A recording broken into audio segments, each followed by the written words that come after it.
استغفر الله العظيم استغفر الله العظيم استغفر الله العظيم الذي لا إله إلا هو الحي القيوم وأتوب إليه. بسم الله الرحمن الرحيم.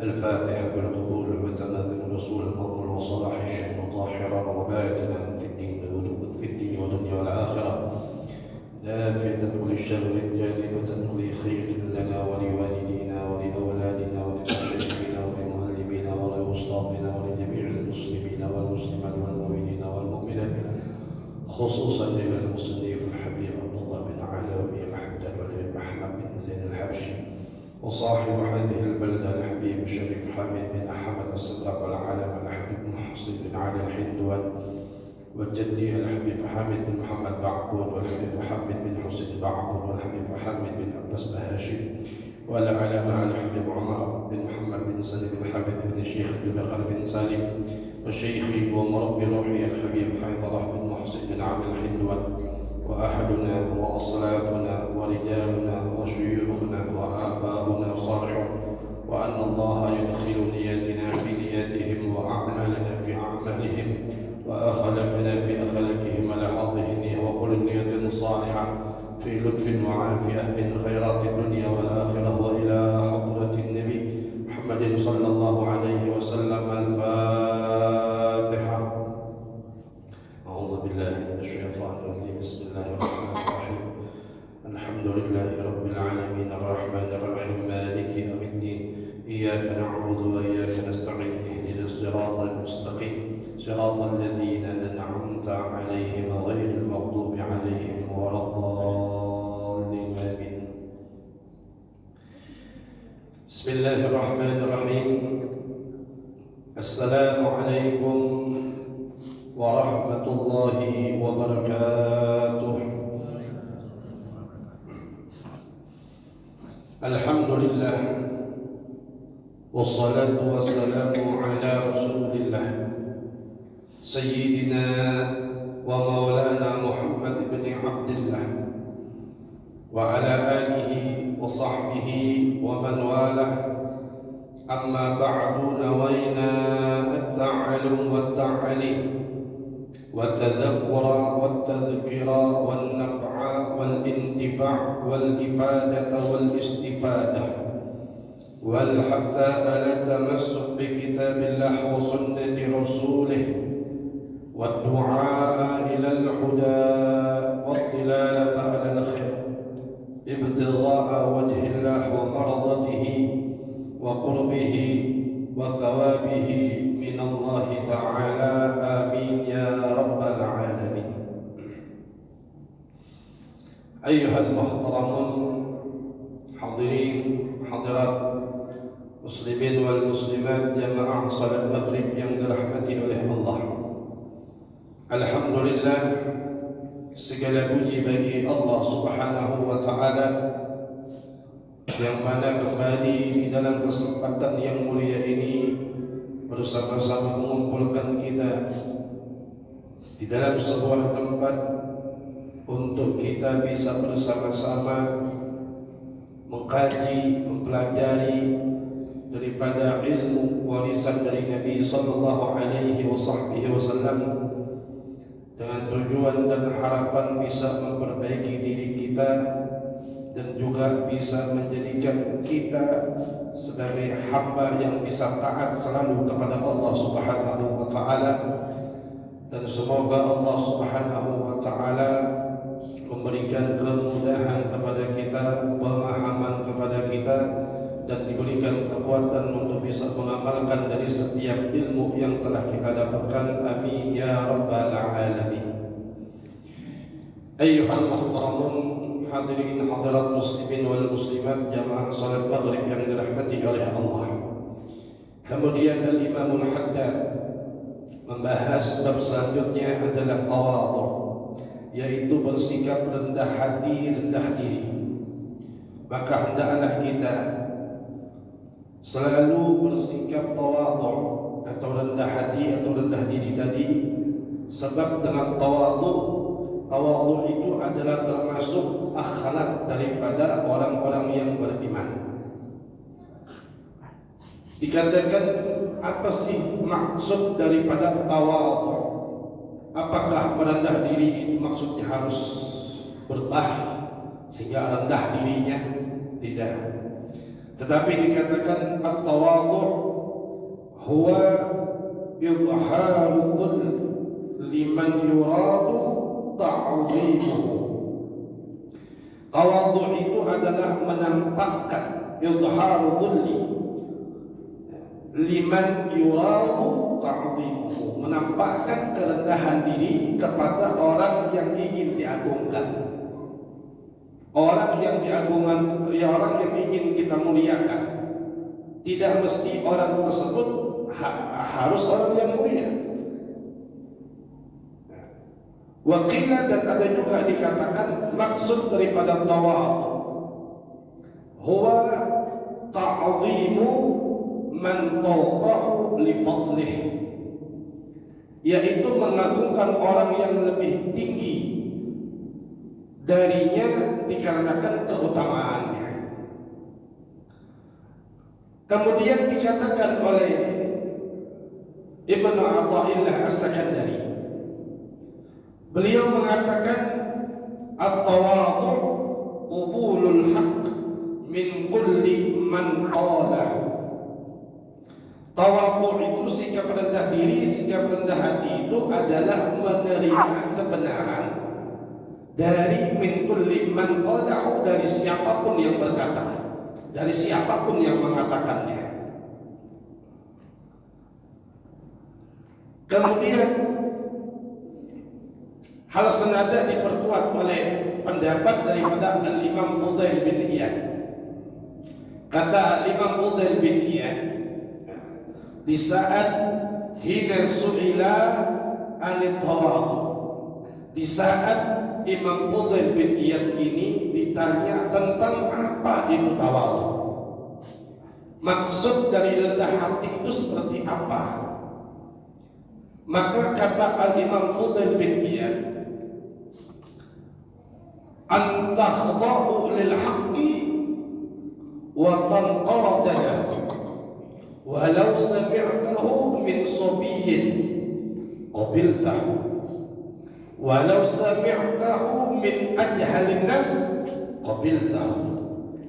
Kata Sayyidina Fudail bin Iyad, tawadhu itu yaitu engkau tunduk kepada kebenaran dan menerimanya. Itu tawadhu.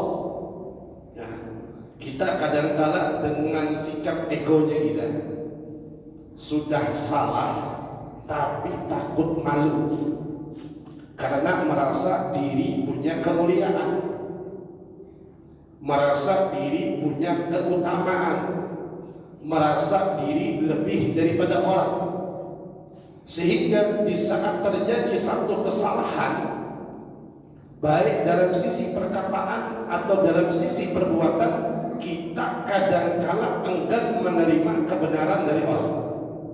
Kita dengan egonya kita tetap bersikeras apa yang kita lakukan itu benar. Maka ini bukan sikap tawadhu. Tapi tawadhu itu tadi tunduk kepada kebenaran, bukan hanya tunduk saja tapi menerimanya. Walau sami'tahu min sabiyyin, walaupun engkau mendengar kebenaran itu dari seorang anak kecil. Nah, kita salah ditegur sama anak kecil mungkin. Nah, maka qabiltahu, maka engkau harus terima kebenaran itu dan ambil. Benar apa yang dikatakan anak kecil itu. Jangan merasa setelah apa? Setelah merasa diri tua kan, ditegur sama yang muda. Padahal yang muda ini membenarkan, meluruskan atas kesalahannya kita.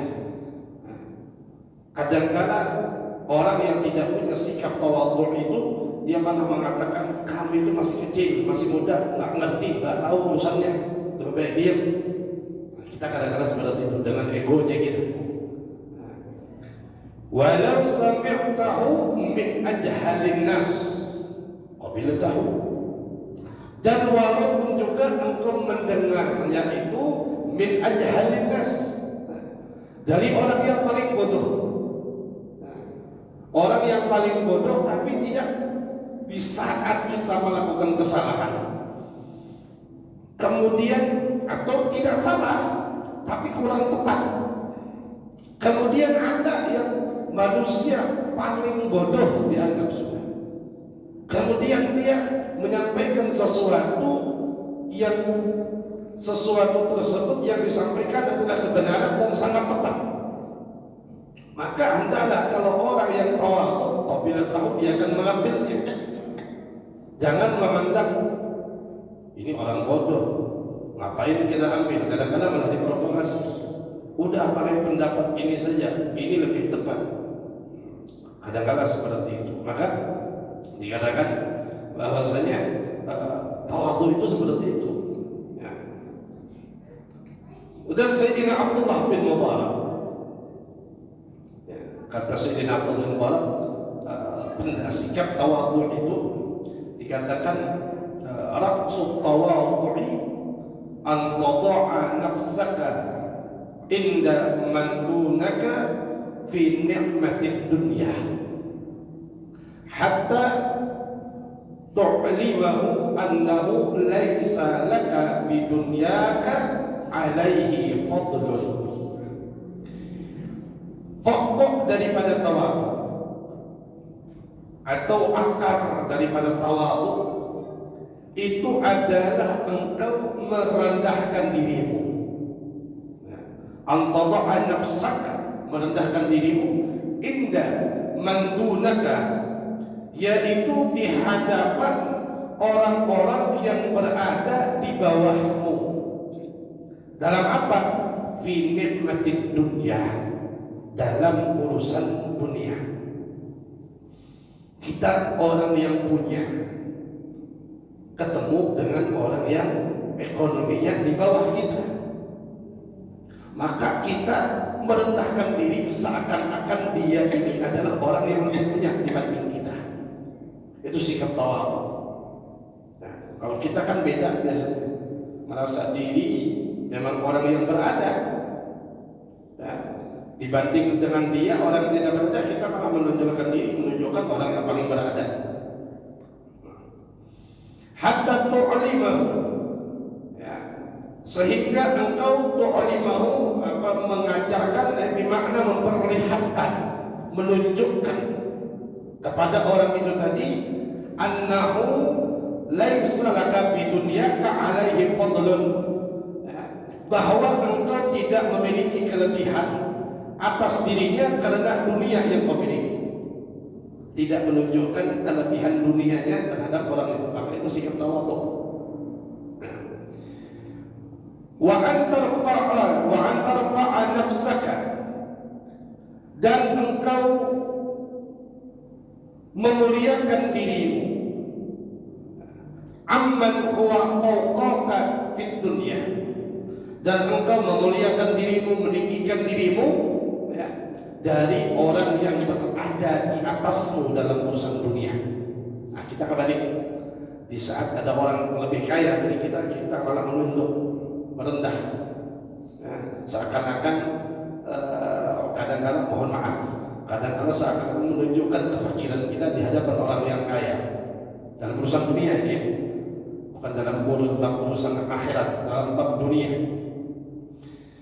Kata Imam Abdullah bin Mubarak, engkau tinggikan kedudukanmu, ya, di hadapan orang yang berada di atasmu dalam urusan dunia,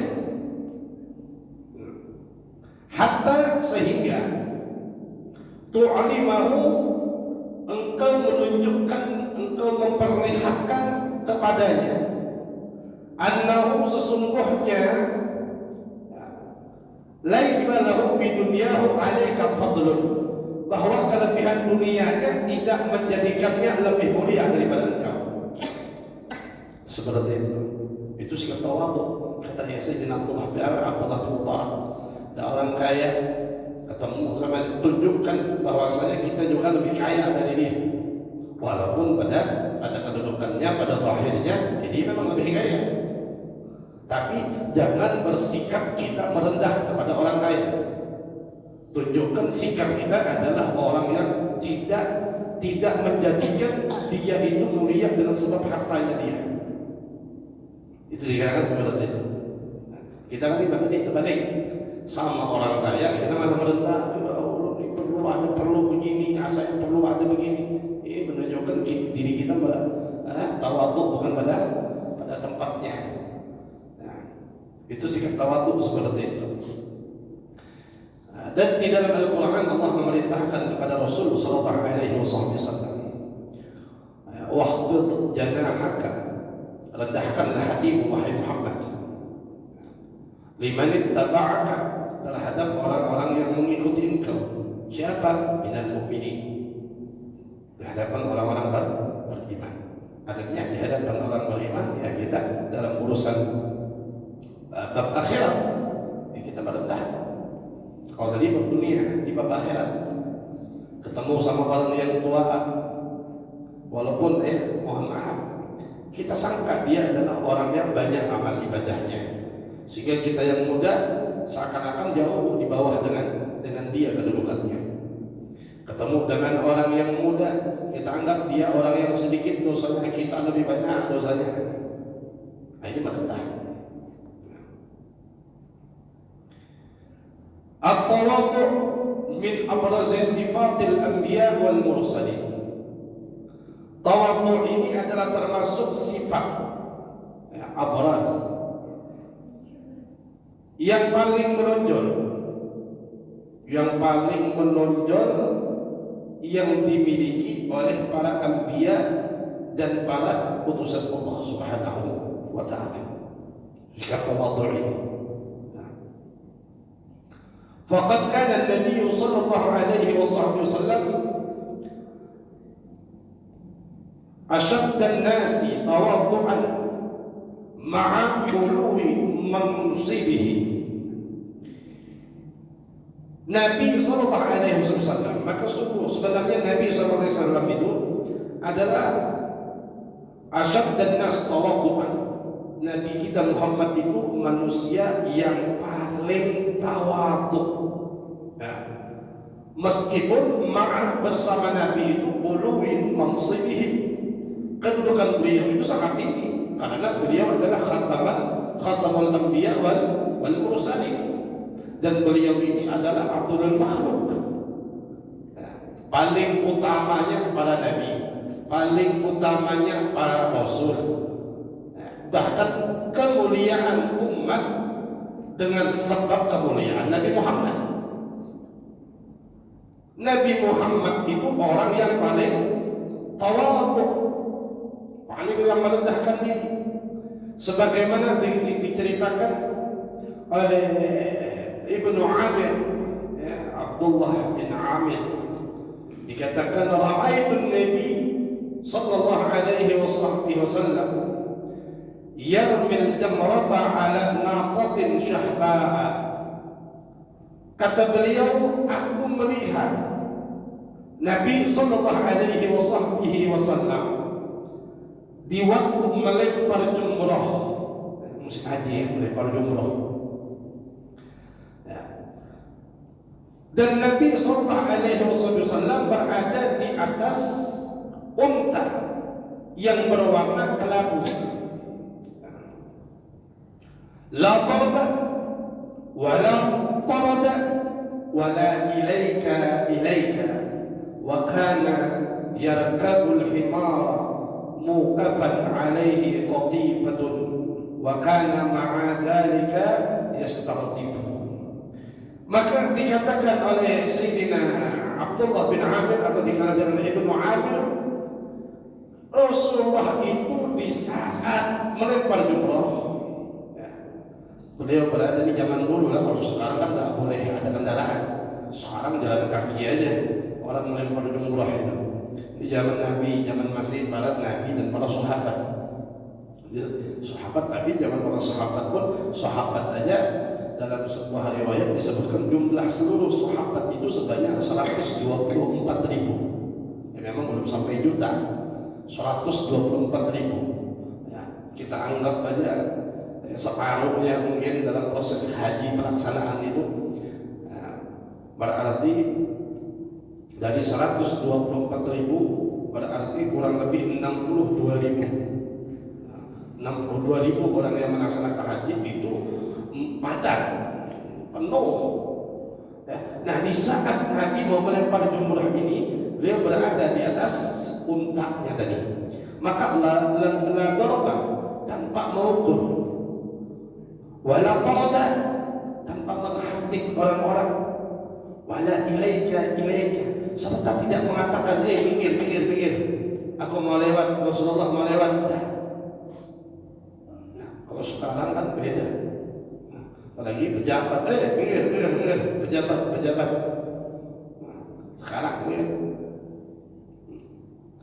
Wa kana yarkabul himar mukaffan alaihi qati'atun. Beliau menunggang keledai dialasi kain bulu. Jadi beliau itu pula kalau berjalan kadang-kadang tidak menunggang unta, itu menunggang keledai. Himar. Yang mana pelamanya itu dialasi kain bulu aja, kain biasa. Wa kana ma'a dzalika yastardifu, dan bahkan membonceng orang lain bersamanya. Ya, membonceng orang lain. Ya, kalau kita aja kadang-kadang tidak mau bawa orang. Ya, maksudnya orang punya kemuliaan, punya pangkat, punya kedudukan, kadang-kadang tidak mau dikumpulkan dengan rombongan orang biasa. Seperti itu. Nyebrang peri harus sendiri, tidak boleh rombongan umum. Naik speed rombongan sendiri, tidak boleh ada orang umum.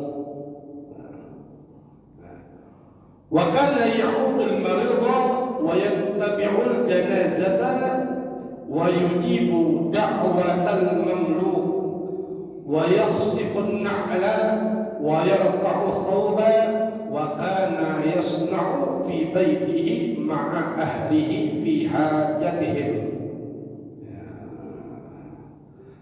Dan kadang-kadang beliau itu saking tawadhu'nya Nabi itu, wa kana ya'udul marid, kadang-kadang itu kalau ada orang yang sakit, beliau tengok orang yang sakit, walaupun yang sakit itu fuqara bukan masakin.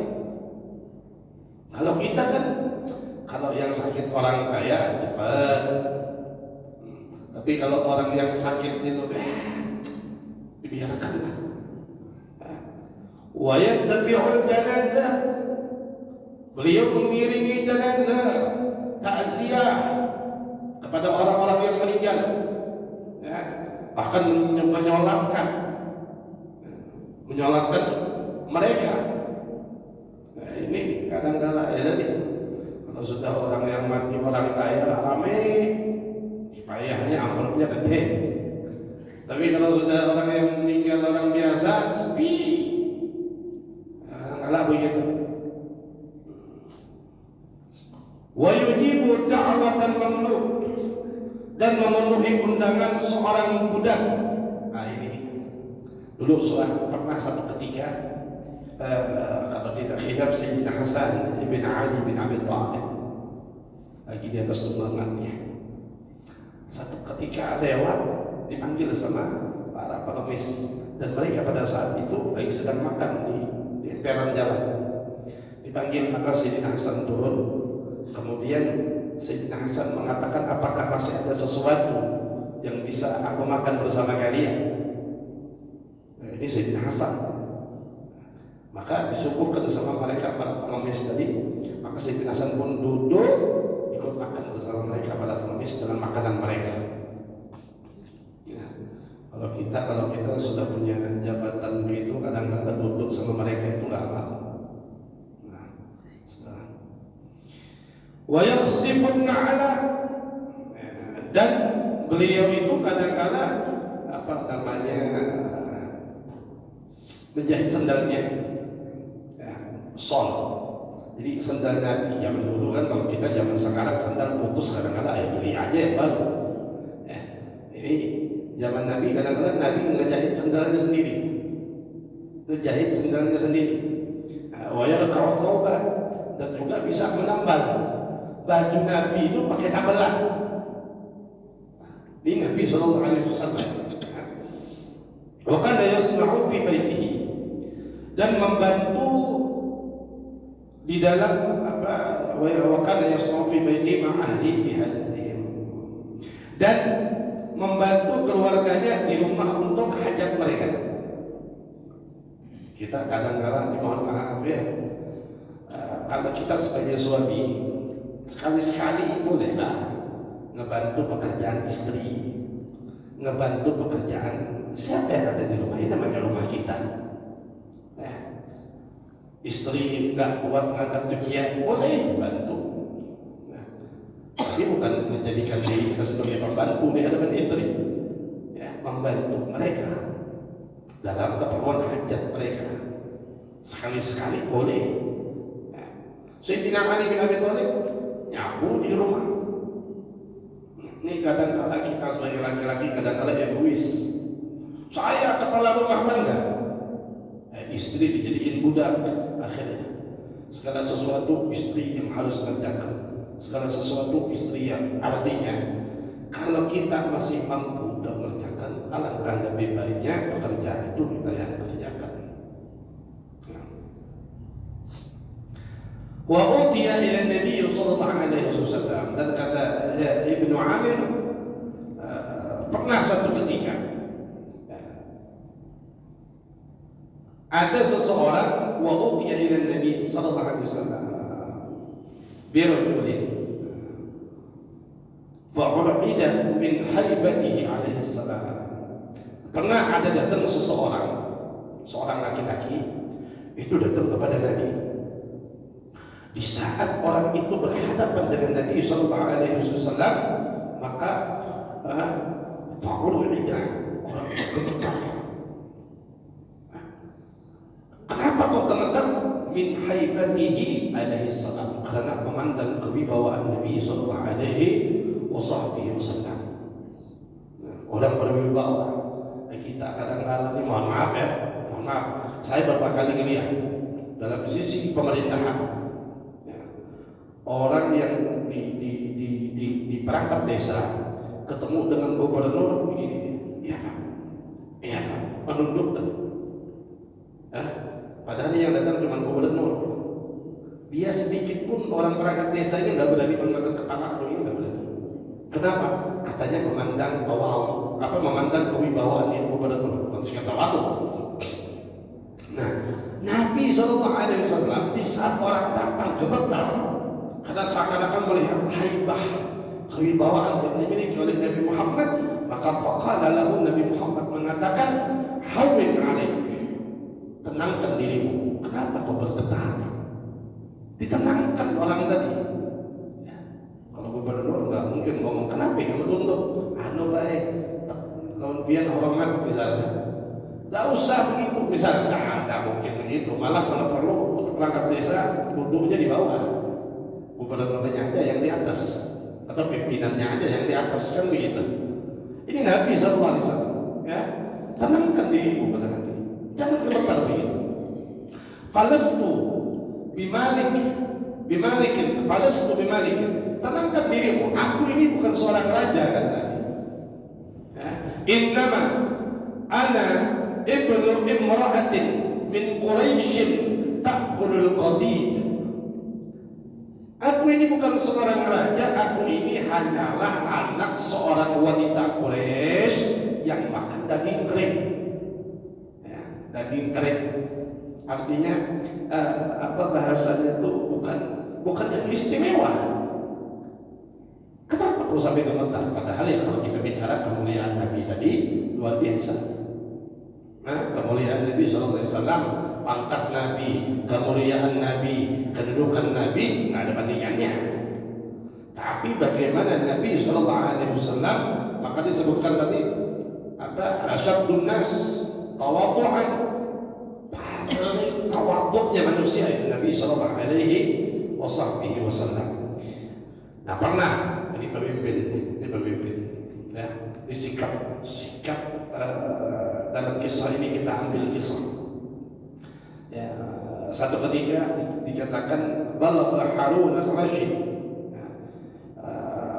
anna Malik bin Anas yu'ti durusan fi masjidin Nabi sallallahu alaihi wasallam.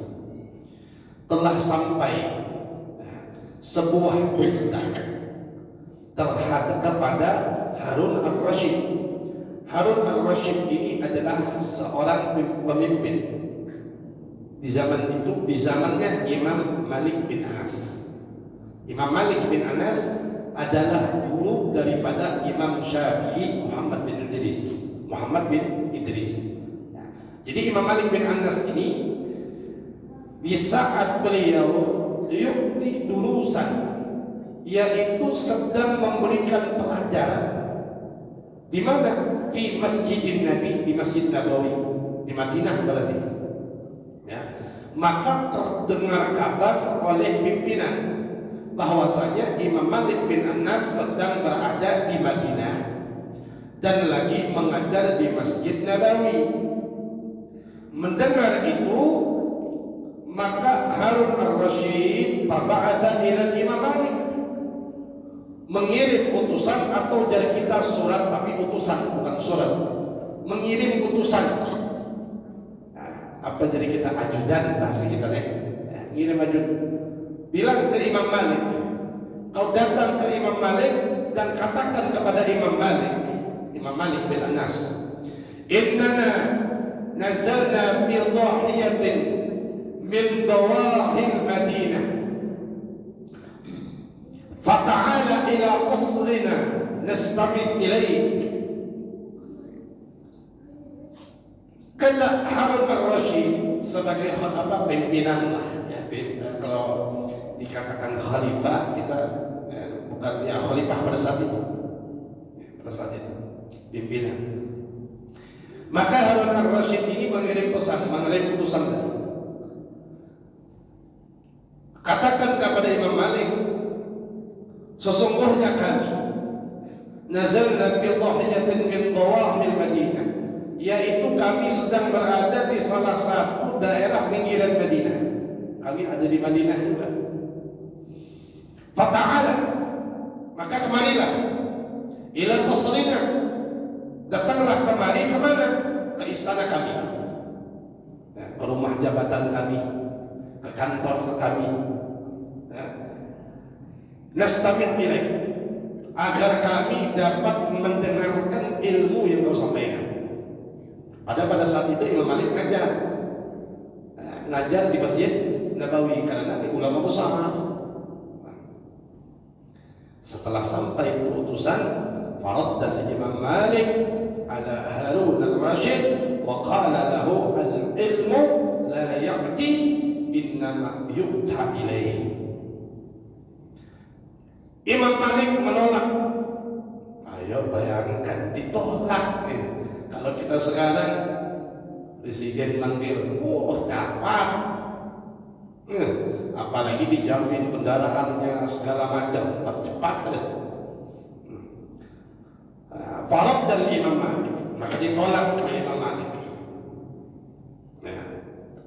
Atas undangan daripada Harun ar-Rasyid, tapi undangannya bukan hanya sekedar undangan itu, karena Harun ar-Rasyid tadi mengatakan agar kami nastami' ilaik, agar kami bisa mendengarkan ilmu yang kau sampaikan.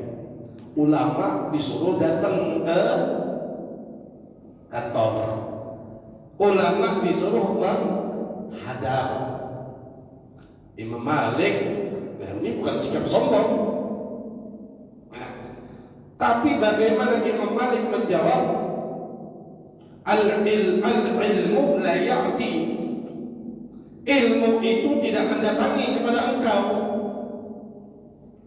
Innama yu'ta ilaih, akan tetapi bahwasanya ilmu itu yang harus didatangi. Paham maksudnya? Bukan Imam Malik kepengen dirinya kan? Bukan Imam Malik kepengen dihormati sama Harun ar-Rasyid, bukan. Tetapi Imam Malik pada saat itu lagi ngajar, datang utusan, maka utusan ini mengatakan, wahai imam, Anda diundang sama majikan tuan saya untuk ke tempatnya dia untuk menyampaikan ilmu. Dan pada saat itu Imam Malik lagi ngajar orang kaum muslimin yang diajar. Nah, maka Imam Malik jawabannya, kata Imam Malik, enggak, bilang sama pemimpin kamu atau majikan kamu, ilmu itu didatangi, bukan ilmu yang mendatangi. Itu jawaban tegas Imam Malik. Kalau kita kan zaman sekarang enggak, datang utusan, guru, kiai, sampean diundang, oh ya, udah langsung ditutup pengajiannya. Saya ada tamu, udah, insya Allah majelis dilanjut di minggu yang akan datang. Tutup batas sana. Ya, ini bukan sikap tawadhu itu. Nah, itu bukan sikap tawadhu juga, tapi penjilat bahasanya. Nah, mendengar itu, orang tadi terdiam utusan tadi, kemudian Imam Malik melanjutkan. Thumma qala lahu, kemudian Imam Malik melanjutkan perkataannya, wa in ji'tana mutaakhiran, dan bilang kepada Harun ar-Rasyid, pimpinan kamu itu, kalau seandainya dia mau datang ke tempat ini, kemudian datangnya terlambat ke majelis ini, falan asmaha laka an tatakhatta liqab al-ibad. Dan apabila majikan kamu mau datang ke sini tapi datangnya terlambat, maka kata Imam Malik bin Anas, falan asmaha laka, maka aku tidak akan membiarkan Harun ar-Rasyid itu antatakhatta riqab al-ibad, melangkahi pundak-pundak manusia untuk maju ke depan. Bahasanya duduk belakang.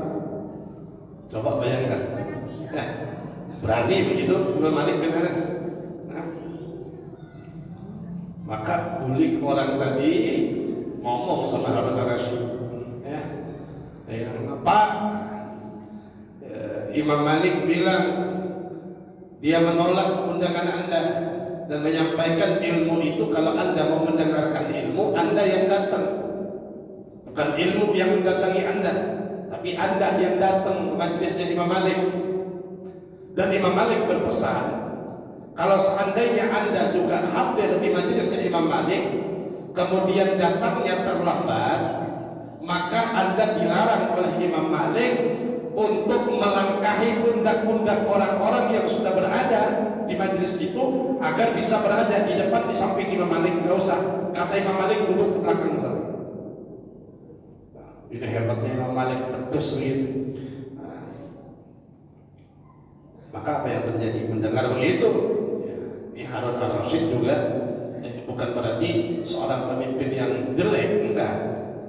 Tapi kadang-kala karena ketidaktahuannya, sehingga setelah diberitahu baru paham. Maka mendengar itu pada Harun binafsi ilal masjid. Lalu Harun ar-Rasyid sendiri pergi ke masjid. Untuk apa? Liyasma'al ilma min Malik bin Anas. Untuk apa? Liyasma'a, untuk mendengarkan ilmu min Malik bin Anas, daripada ilmu yang disampaikan oleh Imam Malik bin Anas. Sampai di Masjid Nabawi, di Masjid Nabawi zaman dulu lah, kalau Masjid Nabawi, tapi zaman sekarang pun penuh kalau kita sholat di Masjid Nabawi. Fawajada al-masjidah mal'ana. Ternyata Masjid Nabawi di saat Harun ar-Rasyid datang itu mal'ana, telah penuh, sesak. Kalau dari yang datang Imam Malik bin Anas, ulama besar di zaman itu. Siapa yang tidak tahu dengan Imam Malik bin Anas pada zaman itu? Maka apa yang terjadi? Fatadhakkara qaula Malik. Maka Imam Khalifah Harun ar-Rasyid ini teringat daripada perkataan Imam Malik apabila datang terlambat ke majelis, dan orang sudah penuh di majelis itu, maka janganlah melangkahi pundak-pundak orang, biar aja duduk di belakang. Mendengar, teringat dengan omongan itu, maka Harun al-Rasyid fa'arada an yajlisa fajalasa haitsu kana waqifan ala kursiyyin wada'ahu lahu ahadu hurrasihi. Maka ia duduk di tempat ia berdiri tadi. Di mananya sampai berdiri sudah orang duduk semua penuh. Di mananya sampai berdiri, maka dia pun duduk di tempat yang ia berdiri tadi dengan membawa kursi. Jadi kursi khalifah. Nah, kursi ini yang membawa pengawal. Pasti sudah tahu. Nah, karena di padang pasir kan bawa kursi. Maka disiapkan oleh pengawalnya kursi tadi, maka duduklah Harun al-Rasyid di atas kursi, sedangkan manusia semua kaum muslimin di bawah mendengarkan daripada ilmu yang disampaikan oleh Imam Malik bin Anas. Melihat hal itu, fala hadra dzalika Imam Malik, maka Imam Malik memperhatikan karena dia duduk tinggi, kelihatan sama Imam Malik.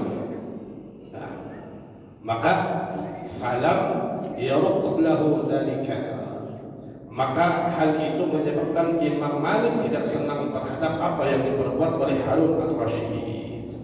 Maka faghayyara mawdu'a khalqatihi min faraidis shalah ila tawadhu' lillah.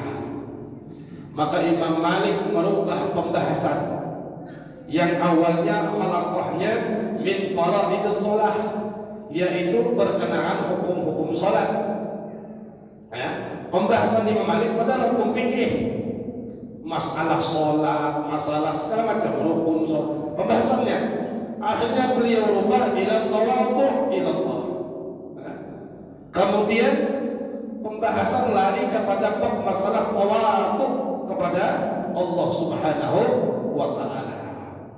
Faqala, maka Imam Malik mengatakan, inna Rasulullah sallallahu alaihi wasallam qala, beliau mengucapkan satu hadis, sesungguhnya Rasulullah sallallahu alaihi wasallam telah bersabda, kata Imam Malik, qala man tawadhu'a lillah rafa'ahu, barang siapa yang merendahkan diri di hadapan Allah Subhanahu wa taala, rafa'ahu, maka Allah akan mengangkat derajatnya. Wa man takabbara, dan barang siapa yang menyombongkan diri di hadapan Allah Subhanahu wa taala, wada'ahu Allah, maka Allah akan merendahkannya. Bayangkan, langsung ditegur seperti itu. Yang dibaca hadis Nabi sallallahu alaihi wasallam. Maka mendengar itu, farma Harun al-Qursiyya kharij al-masjid, maka mendengar hadis Nabi ini yang berkata Imam Malik. Imam Malik mengatakan qala Nabi sallallahu alaihi, artinya hadis, jangan hendak mentang-mentang ini. Mendengar itu, ini orang mau benar ya, orang mau benar ya. Kadang-kala sudah disampaikan begitu, keluar nggak terima, akhirnya dipenjara ulamanya. Nah, ulamanya dicegat dalam setiap dakwahnya dan lain sebagainya, dicekal ruang geraknya untuk berdakwah. Ini ya kondisi zaman sekarang kadang-kadang begitu. Nah, ini seorang pemimpin di saat dia mendengar ini hadis Nabi, dia mengatakan hadis Nabi, maka farqa mendengar itu Harun al-Rasyid tadi seketika melempar akan kursi tempat duduknya tadi, kharijal masjid, keluar masjid, dilempar keluar, ya, wa jalas 'ala al-'ard, kemudian dia duduk di lantai. Asairil muslimin, berkumpul seperti mana para kaum muslimin, sama duduknya seorang pemimpin seperti itu. Nah, ini bagaimana mengajarkan tawadhu seorang pemimpin. Seorang pemimpin tawadhu. luar biasa. Nah, Imam Syafi'i apa Imam Malik juga mengajarkan kepada kita. Apa yang mengajarkan? Artinya jadi orang tadi itu dalam urusan dunia, kan dalam urusan dunia mentang-mentang itu kan jabatan saja, al-jah, kedudukan yang dimiliki oleh Harun al-Rashid, sehingga tidak menyebabkan Imam Malik tunduk kepadanya, tapi malah meninggikan badannya.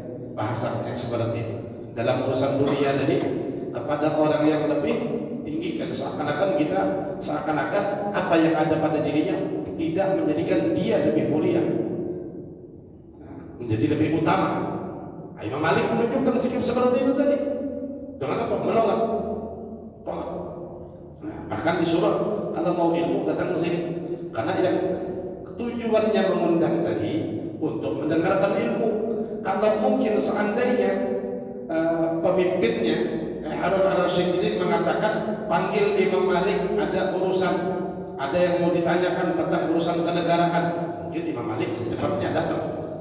Tapi karena bab ilmu yang ingin didengarkan oleh Harun al-Rashid, maka Imam Malik juga mengangkat kondisi ilmu tidak bisa ditawar-tawar. Ilmu itu tinggi. Hadirin yang dirahmati oleh Allah Subhanahu wa taala, maka dikatakan sedikit terakhir di dalam syair, wala tamshi fawqal ardi illa tawadhu'an. Janganlah engkau berjalan di atas bumi ini illa tawadhu'an, kecuali dengan rendah hati. Fakam tahtaha, karena berapa banyak manusia yang kini berada di bawah tanah, sudah mati. Qaumun humu minka arfa'u, padahal fakam tahtaha qaumun humu minka arfa'u, berapa banyak yang sudah berada di bawah, berada di bawah tanah hanya meninggal, padahal dahulu mereka lebih tinggi derajatnya daripada dirimu, lebih utama daripada dirimu. Wa in kunta fi izzin rafi'in wa man'atin, dan walaupun engkau berada dalam kemuliaan, kedudukan tinggi, wa man'atin, dan mempunyai kekuatan, faqam mata min qaumin hum minka amna'u, maka berapa banyak kaum yang telah meninggal, hum minka amna'u, padahal dahulu mereka lebih kuat daripada engkau, lebih tinggi daripada engkau, lebih mulia daripada engkau. Wallahu a'lam bishawab. Mudah-mudahan kita bisa bersikap tawadhu, rendah diri, rendah hati kepada orang-orang yang dianjurkan untuk kita merendahkan diri kita kepada mereka, dan semoga Allah Subhanahu wa taala memberikan kemudahan di dalam kita melaksanakan sikap tawadhu ini. Semoga Allah Subhanahu wa taala kabulkan hajat kita dunia maupun akhirat. Amin ya rabbal alamin. Hadza minni wal 'afwu minkum. Assalamualaikum warahmatullahi wabarakatuh.